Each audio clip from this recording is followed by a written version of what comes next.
Simple pendulum. In this module, you will learn about simple pendulum. In our daily life, we come across various kinds of motions which are non-repetitive. You must have observed a kid rocking in a cradle or swinging on a swing. Ever wondered what type of motions these objects execute? The motion executed in each case is repetitive in nature. These objects execute to and fro motion about their mean positions at regular time intervals. Let us look at few other examples. You may note that the motion of Earth around Sun, motion of child's swing, or the motion of the pendulum of a clock, each motion repeats itself after equal time intervals. This type of motion is known as periodic motion.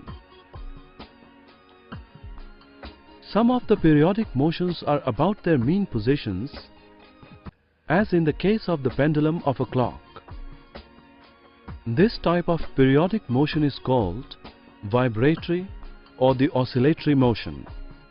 Simple pendulum is a heavy point mass M called bob, suspended by a weightless and a perfectly flexible string from a rigid support.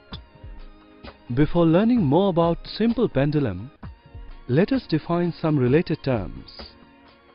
Length of simple pendulum L is defined as the length of string from the point of suspension to the center of bob.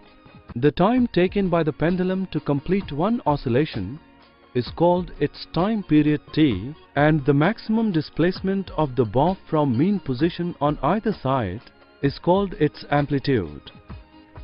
Let us perform a simple activity. Take a simple pendulum with some initial length and set the bob to small vibrations.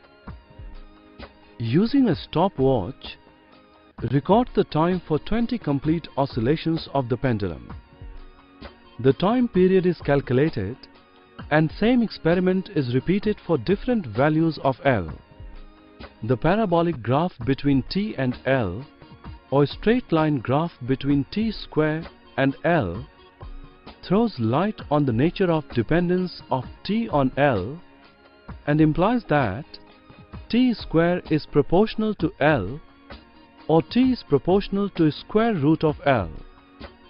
L by T square is a constant equal to G upon 4 pi square, where G is acceleration due to gravity. This gives the relation for time period as T equals to 2 pi into square root of L by G. The expression for time period of a simple pendulum leads to some interesting observations. You might have observed that the pendulum of a clock moves slower in summer than in winters. In summer, due to rise in temperature, length of the pendulum gets elongated, thereby increasing the time period. On the other hand, in winters, due to fall in temperature, length of the pendulum gets shortened and time period is decreased.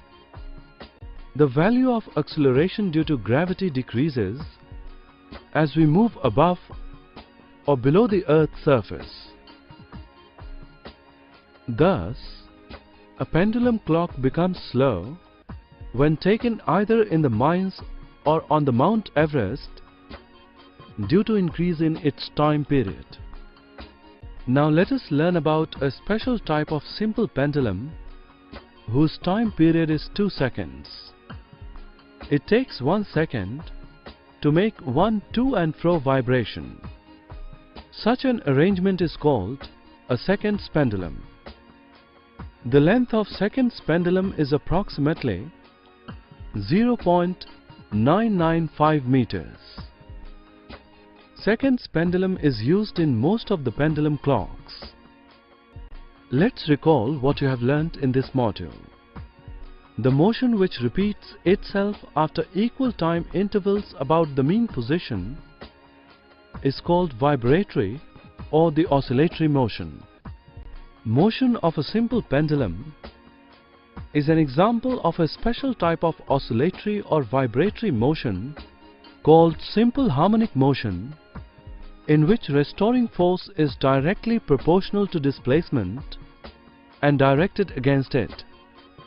The graph between t square and L is a straight line and gives time period t of the simple pendulum as 2 pi into a square root of L by G. Pendulum clock becomes slow in summer or when taken above or below the Earth's surface due to increase in its time period.